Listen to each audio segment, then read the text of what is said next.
আজকে তোমাদের সঙ্গে দুটো রেসিপি শেয়ার করব। একটা হলো বিনুদির স্টাইলে কাতলা মাছের ঝাল, আর আরেকটা হলো মাছের তেলের বড়া। দুটো রেসিপিই কিন্তু দারুণ লাগে খেতে, অবশ্যই বাড়িতে ট্রাই করবে। আর হ্যাঁ, রেসিপিটা চলো শিখে নেওয়া যাক। প্রথমে এখানে কাতলা মাছের দাকা নিয়ে নিয়েছি, খুব ভালোভাবে ধুয়ে পরিষ্কার করে নিয়েছি। তারপর এর মধ্যে দিয়ে দিলাম নুন ও হলুদ।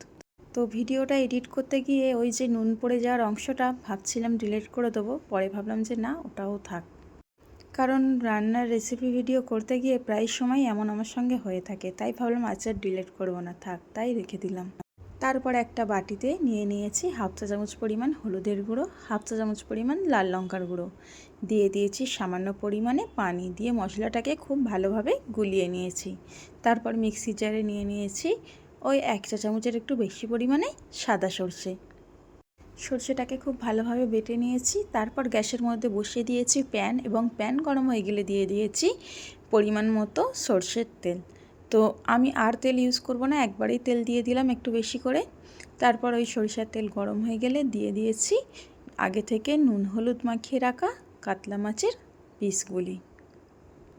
তো এই কাতলা মাছের পিসগুলি কিন্তু খুব বেশি কড়কড়ে করে ভাজা যাবে না, ওই হালকা দু সাইড একটু লাল লাল হয়ে আসলেই কিন্তু তুলে নিতে হবে। তো এক সাইড ভাজা হয়ে গেছে, আর এক সাইড উল্টে দিয়েছি, এবং আরও এক সাইড ভাজা হয়ে গেলে কিন্তু সব মাছগুলিকে আমি তুলে নেব। দেখুন, ঠিক এই রকম হালকাভাবে মাছগুলিকে আমি ভেজে তুলে নিয়েছি। তারপর অবশিষ্ট থাকা মাছ ভাজা তেলের মধ্যে দিয়ে দিচ্ছি কেটে রাখা আলু।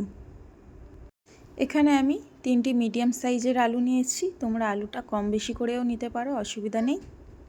গরম তেলে আলু দিয়ে নাড়াচাড়া করে নিয়েছি। এইবার দিয়ে দিচ্ছি খুবই সামান্য পরিমাণে হলুদের গুঁড়ি আর নুন। তারপর খুব ভালোভাবে নাড়াচাড়া করে ওই আলুটার একটু কালার চেঞ্জ হয়ে আসা পর্যন্ত ভেজে নেব, ঠিক যেমন ভিডিওতে দেখাচ্ছি। আলু কিন্তু ভাজা হয়ে গেছে, সবটুকু তুলে নিয়েছি।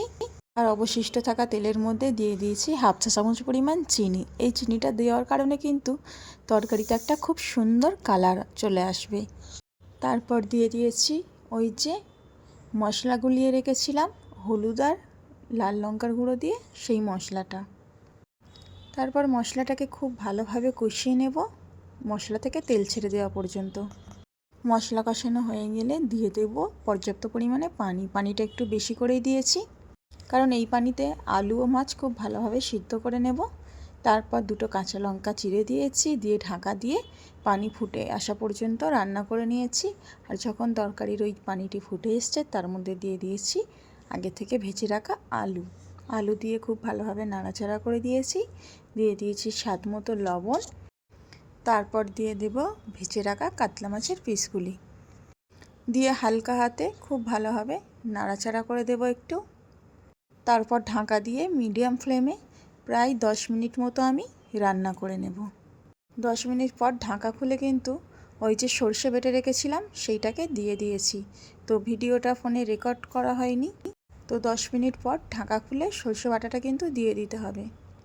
তারপর খুব ভালোভাবে নাড়াচাড়া করে মিশিয়ে দিয়ে ঢাকা দিয়ে আরও 2 থেকে 3 মিনিট ফুটিয়ে নিলেই কিন্তু রেডি হয়ে যাবে বেনুদির স্টাইলে কাতলা মাছের ঝাল। তো দেখুন, এইবার কিন্তু আমি গ্যাসটাকে অফ করে দেবো। এই তরকারিটা কিন্তু আমার রান্না হয়ে গেল। এবার এইটা একটা সাইডে রেখে দেব। এই দিকে দেখুন, নিয়ে নিয়েছি মাছের তেল, এবং মাছের তেলটাকে ছোট ছোট টুকরো করে কেটে নিয়েছি। তারপর এর মধ্যে দিয়ে দিচ্ছি 1 চামচ পরিমাণ সুজি, আর দিয়ে দিচ্ছি কুচিয়ে রাখা কাঁচা লঙ্কা, ধনেপাতা, আর দিয়ে দিচ্ছি একটি বড় সাইজের পেঁয়াজ কুচিয়ে রেখেছিলাম, সেইটাকে দিয়ে দিচ্ছি এইভাবে হাত দিয়ে ভেঙে ভেঙে। তারপরে দিয়ে দিয়েছি স্বাদ মতো লবণ, হলুদের গুঁড়ি, ধনিয়ার গুঁড়ি, লাল লঙ্কার গুঁড়ি, সবগুলো কিন্তু হাফ চামচ পরিমাণে দিয়েছি। আর দিয়ে দিয়েছি ভেজে রাখা জিরের গুঁড়ি, আর দিয়ে দিয়েছি প্রায় 1.5 টেবিল চামচ পরিমাণে বেসন। তারপরে এইগুলিকে একত্রেই খুব ভালোভাবে হাত দিয়ে মাখিয়ে নিতে হবে। দেখো, খুব ভালোভাবে আমি মাখিয়ে নিয়েছি। এইবার একটা টিপস বলে দিই, যখনই কিন্তু মাছের তেল রান্না করবে, ওই জিনিসটাকে ভাজার আগে একটু কাঁচা তেল নিয়ে এইরকম ছড়িয়ে মাখিয়ে নেবে। মাছের তেলটাকে খুব ভালোভাবে মাখিয়ে নিয়েছি। তারপর এইদিকে প্যান বসিয়ে খুবই সামান্য পরিমাণে সর্ষের তেল দিয়ে দিয়েছি। তারপর একে একে সবগুলি মাছের বড়া এইভাবে তেলের মধ্যে ছেড়ে দেব। এখানে কিন্তু খুব বেশি তেল দিয়ে ভাজার দরকার নেই, কারণ মাছের তেল থেকে অলরেডি অনেকটা পরিমাণে তেল বেরোবে। সেই জন্য যখনই এই মাছের তেলের বড়াটা করবে তখন তেলটা একটু কমই ইউজ করবে। তারপর সবগুলিকে একে একে আমি এইভাবে উল্টে পাল্টে ভেজে নেব। আচ্ছা, যারা যারা এই ভিডিওটা এই পর্যন্ত এখনও দেখছো, হ্যাঁ, তারা কমেন্ট করবে তো, এইভাবে কি মাছের তেলের বড়া বাড়িতে বানিয়ে খাওয়া হয়েছে কি? আর যদিও বা মাছের তেলের বড়া খেয়ে থাকেন, তাহলে কি এই রকমভাবে বানান নাকি অন্য রকমভাবে বানান, সেইটা একটু কমেন্ট করে আমাকে জানিয়ে যাবেন। তারপর অবশিষ্ট থাকা বড়াগুলি আবারও দিয়ে দিচ্ছি, দিয়ে প্রথমবারেরই মতো উল্টে পাল্টে লাল লাল হয়ে গেলেই কিন্তু নামিয়ে নিলেই রেডি হয়ে যাবে মাছের তেলের বড়া। তো দেখুন এখানে আমি কতটুকু তেল দিলাম আর কতটুকু তেল বেরিয়েছে। তো মাছের তেলের বড়া একদমই কমপ্লিট। এটা খেতে জাস্ট অসাধারণ লাগে। এই যে দেখছেন মাছের ঝাল, এই তরকারিটাও কিন্তু অসাধারণ হয়েছিল, কিন্তু আমি এটা দিয়ে ভাতই খাইনি, আমি খেয়েছিলাম ভাত মাছের তেলের বড়া দিয়ে।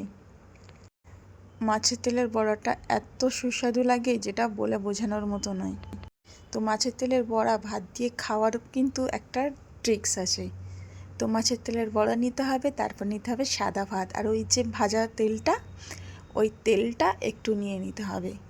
তেলটার সঙ্গে মাছের বড়া একটু ভেঙে খুব ভালোভাবে হাত দিয়ে মাখিয়ে তারপর একটু মাছের বড়া নিয়ে এইভাবে ভাত তুলে একটা লোকমা মুখে দিলেই যেন মনে হবে অমৃত খাচ্ছি। জানি অনেকের পছন্দ নয়, কিন্তু আমার কাছে এটা অনেক পছন্দের একটা খাবার, আর এটাও জানি আমার মতো অনেকের এটা খুব পছন্দ।